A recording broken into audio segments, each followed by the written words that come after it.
श्री सुखदेव जी ने महाराज परीक्षित को ये कथा सुनाते हुए बताया था। क्षीर सागर में त्रिकूट नामक पर्वत की तराई में एक गजेंद्र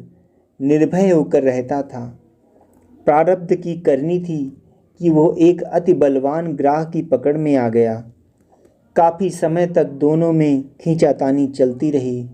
किंतु जब गजेंद्र अपने बल पर उस ग्राह की पकड़ से ना छूट सका तो उसने श्री हरि की शरण ली। गजेंद्र मोक्ष। श्री सुखदेव जी बोले, हे राजन, वो गजराज मन में भली भांति सोच विचार कर मन को हृदय में स्थिर करके अर्थात पूरी तरह भगवान श्री हरि के चरणों में ध्यान करते हुए अपने पूर्व जन्म में सीख कर कंठस्थ किए हुए सर्वोत्तम एवं बारंबार स्मरणीय इस स्तोत्र का पाठ बड़े दीन भाव से करने लगा। गजेंद्र ने मन ही मन में कहा, जिनकी चेतना को पाकर जड़ जगत के शरीर और मन आदि भी चेतन हो जाते हैं, अर्थात प्राणवान होकर गतिशील हो उठते हैं, जिसे ओम शब्द से अलंकित किया जाता है और जो प्रकृति के कण कण में विद्यमान है, जो सर्व समर्थ है, उस परमेश्वर को कोटि कोटि नमस्कार है। जिसके बल पर संपूर्ण ब्रह्मांड टिका है, अर्थात जिससे यह संपूर्ण चराचर जगत की स्थिति है, जिसमें इस संपूर्ण ब्रह्मांड की उत्पत्ति हुई है, जिसकी शक्ति से यह संसार चलायमान है और जो विभिन्न नाम रूपों तथा रंगों में इसमें विद्यमान होकर भी इसमें लिप्त नहीं होता है, जो स्वयं रची इस प्रकृति के विधि विधान और नियमों से सर्वथा परे हैं, जो सर्वोच्च और श्रेष्ठ हैं तथा जो स्वयं की इच्छा से तरह तरह के अवतार लेने वाला है, मैं उस परमात्मा की शरण में हूँ। जो अविनाशी पुरुष अपनी संकल्प शक्ति के द्वारा अपना ही रूप इस सृष्टि में रचता है, अपनी ही माया से प्रकट होता है तथा प्रलय काल में सब में व्यापक रहकर भी निराकार होने के कारण प्रत्यक्ष रूप से नहीं दिखता, शास्त्र अद्भुत गुणों के कारण उसी को सृष्टि का रचयिता बताते हैं। कहीं भी आसक्ति न रखने के कारण जो परमात्मा सब में निरपेक्ष पक्षपात से रहित भाव रखता है और सभी घटनाओं का दर्शक बना हुआ है तथा जो आँख आदि इंद्रियों का भी परम प्रकाशक है, ऐसा वो प्रभु मेरी रक्षा करें। समय की गति से संपूर्ण लोकों और ब्रह्मा विष्णु आदि अधिष्ठाता देवताओं के पंचभूतों में प्रवेश कर जाने पर और पंचभूतों से लेकर समस्त कारणों उनके परम कारण रूप प्रकृति में लीन हो जाने पर उस समय दुर्गेय तथा अपार अंधकार रूप प्रकृति ही बची रहती है। उस अंधकार के परे अपने परम धाम में जो सर्वव्यापी ईश्वर सब ओर प्रकाशित रहते हैं, वे प्रभु मेरी रक्षा करें। जिस परमात्मा की लीला को बड़े बड़े देवता और ऋषिगण भी उसी प्रकार नहीं जान पाते, जैसे साधारण बुद्धि वाले मनुष्य विभिन्न रूप बदलने वाले अभिनेता के वास्तविक रूप को नहीं जान पाते, ऐसे विलक्षण चरित्र वाले निर्वचन से परे भगवान मेरी रक्षा करें, मैं उनकी शरण में हूँ। आसक्ति से सर्वथा रहित संपूर्ण प्राणियों में आत्मभाव रखने वाले परम तपस्वी, सबके हितैषी और सज्जन स्वभाव वाले मुनिगण, जिनके परम मंगलकारी स्वरूप का दर्शन पाने की इच्छा से वन में रहकर अखंड ब्रह्मचर्य आदि अलौकिक व्रतों का पालन करते हैं, वे प्रभु ही अब मेरे एकमात्र सहारा हैं। जिस परम पिता का कर्मों की गति अनुसार ना तो जन्म होता है तथा जो ना ही तुच्छ प्राणियों के मोह या मद के वशीभूत कर्म करता है, जिसके निर्गुण निराकार रूप का ना कोई नाम है ना ही रूप आकृति, और जो समय समय पर जगत की उत्पत्ति और संहार के लिए विभिन्न नाम रूपों में अवतार ग्रहण करता है, उस सर्वशक्तिमान परमात्मा रूपी परब्रह्म परमेश्वर को नमस्कार है। उन प्रकृति से रचित आकार से शून्य एवं अनेकों आकार रूप अद्भुत कर्मा प्रभु को बारंबार नमस्कार है। अपनी इच्छा से प्रकाशित अर्थात प्रकट होने वाले सर्वसाक्षी परमात्मा को नमस्कार है। मन वचन एवं चित्तवृत्तियों से सर्वथा परे रहने वाले प्रभु को अनेकों बार नमस्कार है। विवेकी पुरुष सात्विक विचारों की प्रधानता के कारण निर्वित धर्म के आचरण से जिस प्रभु का दर्शन करते हैं, मोक्ष रूपी आनंद को देने वाले तथा मोक्ष सुख की अनुभूति रूप भगवान को मेरा नमस्कार है। जो सत्वगुण को स्वीकार करके शांत हैं, जो रजुगुण को स्वीकार करके घोर हैं तथा तमोगुण को स्वीकार करके मूढ़ से दिखने वाले, उन भेद रहित सदा सद्भाव से रहने वाले ज्ञान ही जिनका आदि मध्य व अंत रूप है, उस प्रभु को नमस्कार है। शरीर इंद्रिय आदि से रचित समस्त प्राणियों के रहस्यों के ज्ञाता, सबके स्वामी और समस्त कार्यों के संपन्न होते समय काल रूप से साक्षी परम पिता को नमस्कार है। सबके हृदय में वास करने वाले प्रकृति के भी परम कारण किंतु स्वयं कारण रहित प्रभु को नमस्कार है। समस्त इंद्रियों, कर्मेंद्रियों तथा आँख, कान, नाक, त्वचा एवं जिह्वा तथा कर, पद, जिह्वा, गुप्तेंद्रियों एवं उनके स्वरूप, गंध, शब्द, स्पर्श तथा रस के ज्ञाता, समस्त प्रतीतियों के कारण, समस्त जड़ ऐसी चराचर सृष्टि तथा सबकी मूलभूता अविद्या के द्वारा सूचित होने वाले तथा सभी प्राणियों में अविद्या रूप से भासने वाले प्रभु आपको नमस्कार है। समस्त ब्रह्मांड के कारण होकर भी स्वयं किसी भी तत्व के कारण न रचे जाने वाले तथा कारण होने पर भी परिणाम रहित होने के कारण अन्य कारणों से विलक्षण कारण रूप परमात्मा आपको अनेकों बार नमस्कार है। समस्त वेदों तथा सभी शास्त्रों के परम तात्पर्य तथा श्रेष्ठ पुरुषों की परम गति भगवान को नमस्कार है। जो परमात्मा त्रिगुण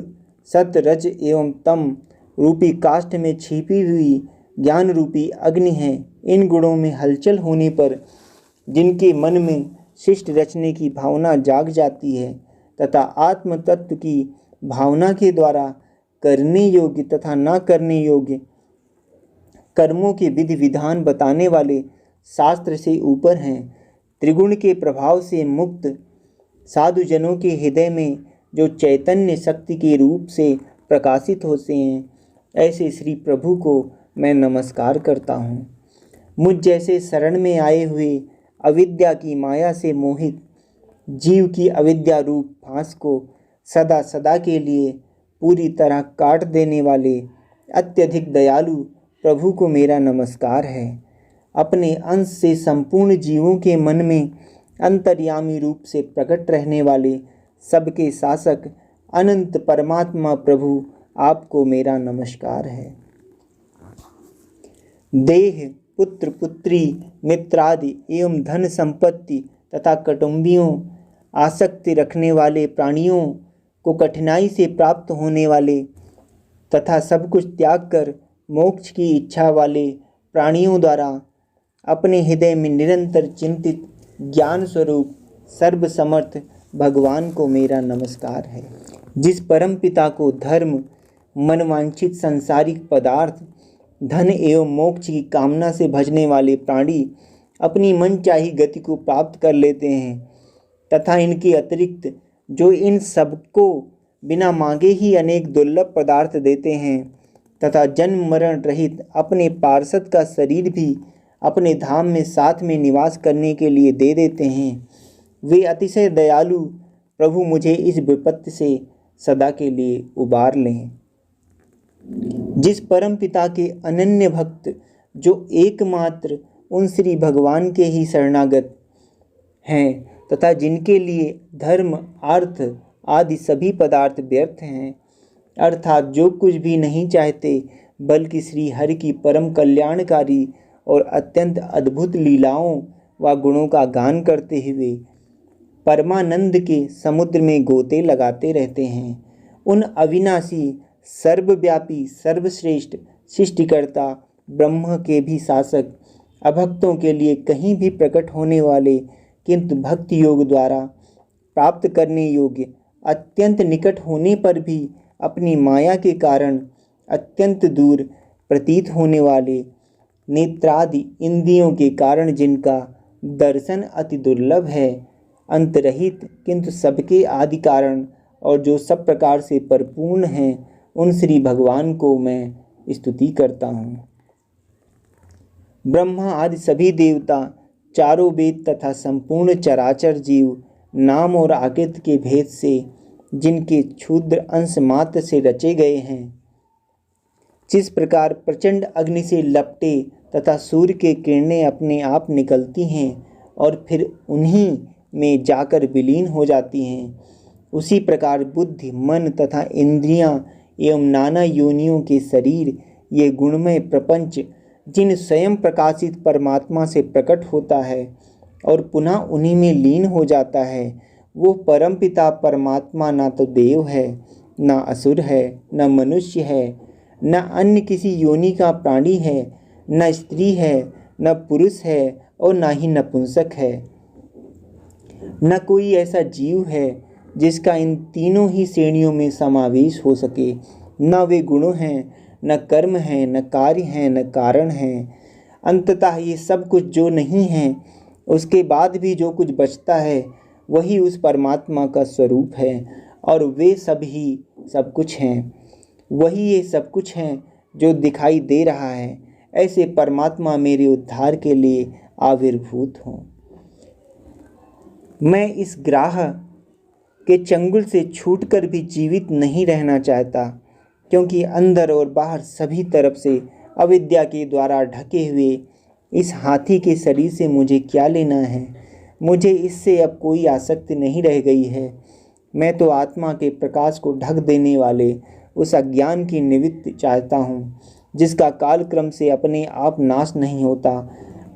अपितु आपकी कृपा या ज्ञानोदय से ही होता है। इस प्रकार मोक्ष का अभिलाषी मैं, विश्व के रचयिता, स्वयं विश्व के रूप में दिखाई पड़ने वाले तथा विश्व से सर्वथा परे, विश्व को खिलौना बनाकर खेलने वाले, विश्व भव में आत्म रूप से व्याप्त अजन्मा सर्वव्यापक एवं पानी योग्य वस्तुओं में सबसे श्रेष्ठ ऐसे परमात्मा को मैं नमस्कार करता हूँ। मैं उनकी शरण में हूँ। जिन साधकों ने भगवत भक्ति रूप योग के द्वारा कर्मों को जला डाला है, वे योगी जन उसी योग के द्वारा शुद्ध किए हुए अपने हृदय में जिन्हें प्रकट हुआ देखते हैं, उन योगियों के ईश्वर श्री भगवान को मैं नमस्कार करता हूँ। जिस परमात्मा की त्रिगुणात्मक शक्तियों का राग रूप वेग असह्य है, जो समस्त ज्ञानेंद्रियों कर्मेंद्रियों के ग्राह्य विषय के रूप में प्रतीत होता है, जिनकी इंद्रियां विषयों में ही रची बसी रहती हैं, ऐसे लोगों को जिनका मार्ग भी मिलना असंभव है, उन शरण में आने वाले के भी रक्षक एवं जो अपार शक्तिशाली हैं, जिनके अविद्या नामक शक्ति के कार्य रूप अहंकार से ढके हुए अपने स्वरूप को ये जीव जान नहीं पाता, मैं उन अपार महिमा वाले भगवान की शरण में हूँ। सुखदेव जी बोले कि हे राजन, इस प्रकार भगवान के भेद रहित निराकार स्वरूप का वर्णन करने पर भी जब मगर के चंगुल में फंसे गजराज को छुड़ाने ब्रह्मादि कोई भी देवता नहीं आए, तब साक्षात हरि जो सबके आत्मा होने के कारण सर्वदेव स्वरूप हैं, वे वहाँ प्रकट हो गए। उस गजराज को ग्राह के चंगुल में फंसा देखकर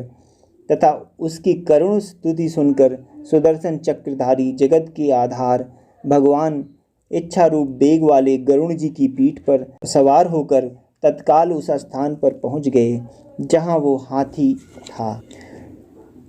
सरोवर के भीतर शक्तिशाली मगरमच्छ द्वारा पकड़े जाने पर मृत्यु के भय से अत्यधिक भयभीत और ग्राह के तेज दांतों से लगे घावों से दुखी गजराज ने जब आकाश मार्ग से गरुड़ की पीठ पर बैठे सुदर्शन चक्रधारी श्री हरि को आते देखा तो अपनी सूंड उठाकर, जिसमें उसने कमल पकड़ा हुआ था, बड़ी कठिनाई से बोला, सर्व पूज्य भगवान नारायण, आपको प्रणाम है। गजराज को शारीरिक और मानसिक रूप से पीड़ित देखकर कभी ना जन्म लेने वाले श्री हरि एकाएक गरुड़ को छोड़कर उस सरोवर के किनारे आए और दया से प्रेरित होकर ग्राह सहित उस गजराज को तत्काल सरोवर से बाहर निकाला। उसके बाद देवताओं के देखते देखते अपने शत्रुहारी सुदर्शन चक्र से ग्राह का मुंह चीर कर उन्होंने गजराज को उसके चंगुल से उबार लिया। ओम जय श्री हरि विष्णु।